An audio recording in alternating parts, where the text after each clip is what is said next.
Welcome back to another episode of Crowd Control, where we talk about all the things that are going on in crowdfunding, at least related to board games. We've got a couple to talk about that I think are running, a couple that are launching. Yeah, well, we try to catch games before they launch so that you can get a little bit of a preview, but we don't always know. Sometimes we miss them. Well, not only do we miss them, sometimes we're just completely surprised. And we've got one on this list that came out last week that was a big surprise. But I do know of one launching next week that I wanted to talk about at least, and that's eRune. Yeah. And the reason I'm talking about this one, I actually got a copy of this game. They sent me the game and the expansion so that I could do a video on it.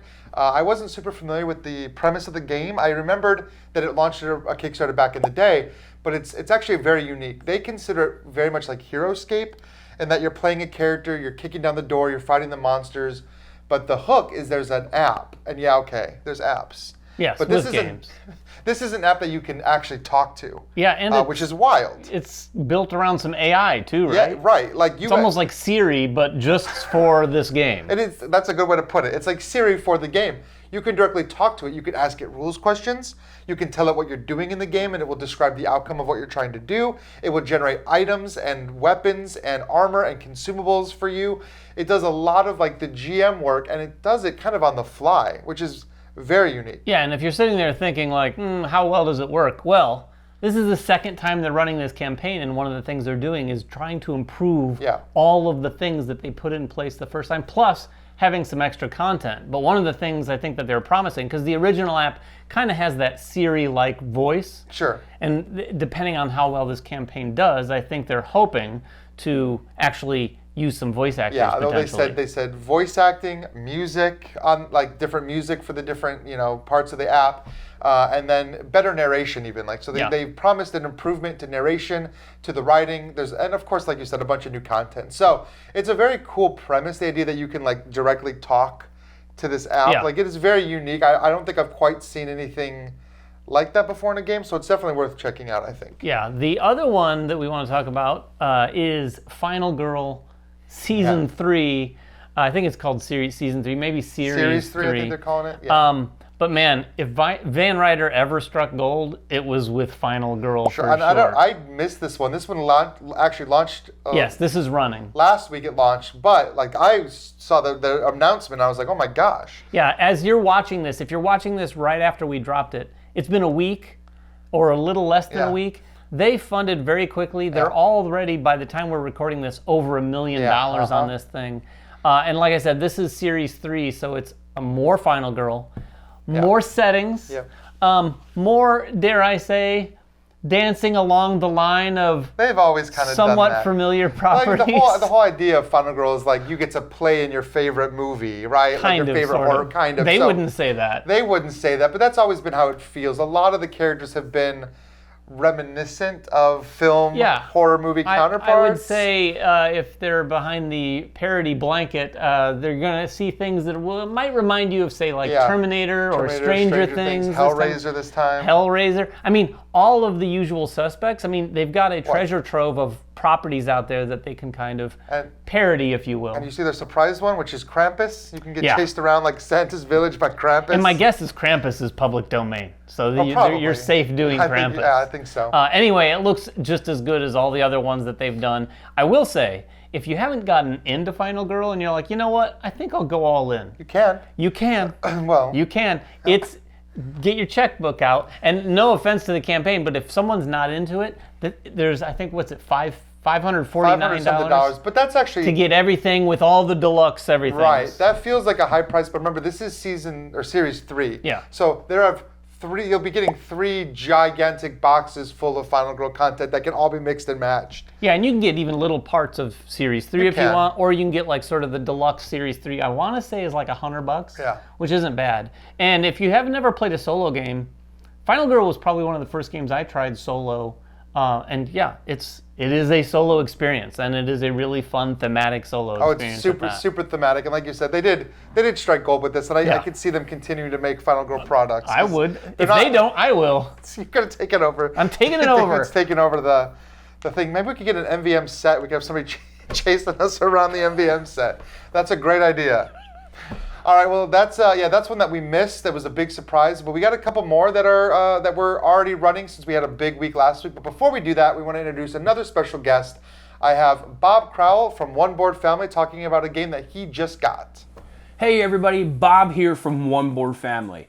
And today, I want to talk to you about a Kickstarter game that I am super excited to get to the table.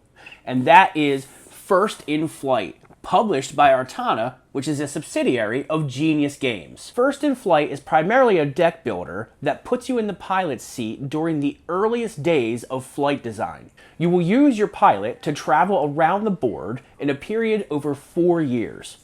During each one of those years, you will be able to stop along the board and perform different actions. Some of those actions include building your deck to get a better flight plan, flying your plane to see how long your flight plan can go.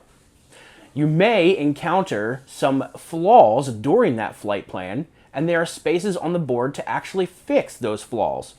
Also, you can collect money as well. If you choose to fly your plane, you will turn over 1 card at a time from your flight deck. You can turn over as many cards as you want from your flight deck. However, if you turn over 4 flaws, your plane will crash. There are ways to mitigate the flaws that you pull from your flight deck, but ultimately you want to fly further than any other opponent by the end of each year. After 4 years, or the first player to reach or surpass 40 points, will end the game. First in Flight is a historically based game based on the actions of aviation pioneers, and I am super excited to get this game back on the table. This is Bob from One Board Family, and we will see you at the table.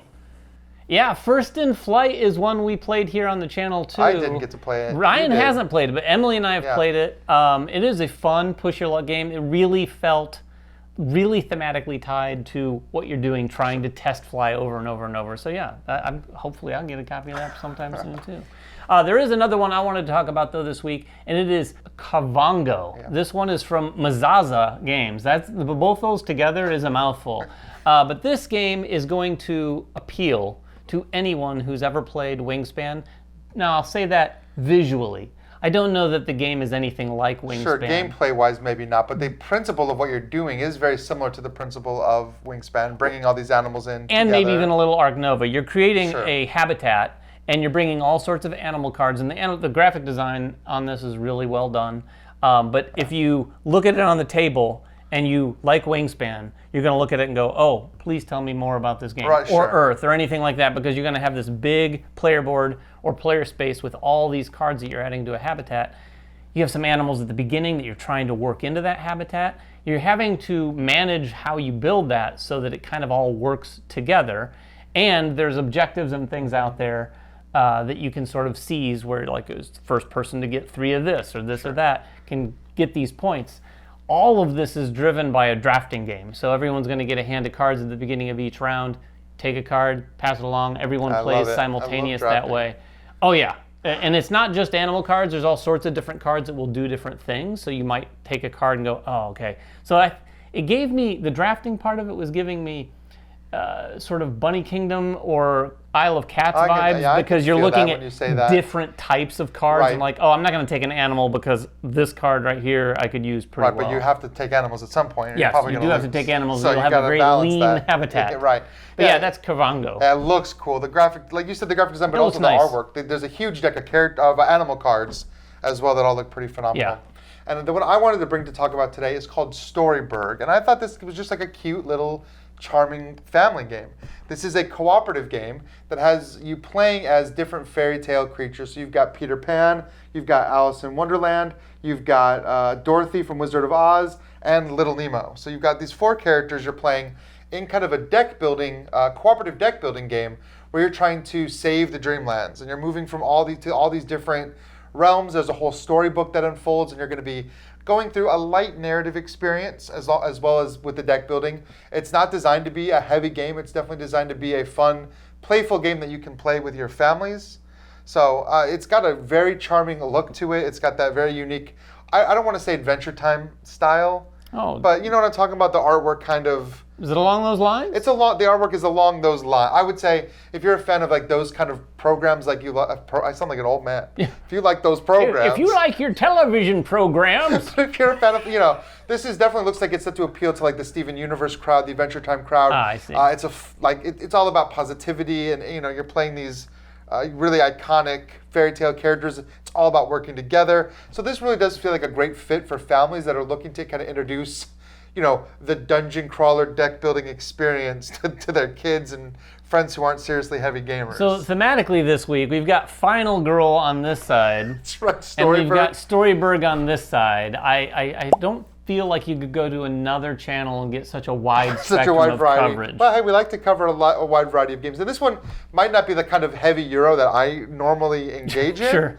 But, when it comes to storytelling games like this, I'd rather it be a simple, fun, cute game. Sure. Because this is something that's like lighthearted, very refreshing to kind of play. So yes, that is Storyberg. It looks adorable. It does. And that is it for this week's episode of Crowd Control. If you have any questions at all about any of the campaigns or games we talked about, put those down in the comments below. We'll get down there and answer whatever we can and keep the conversation going.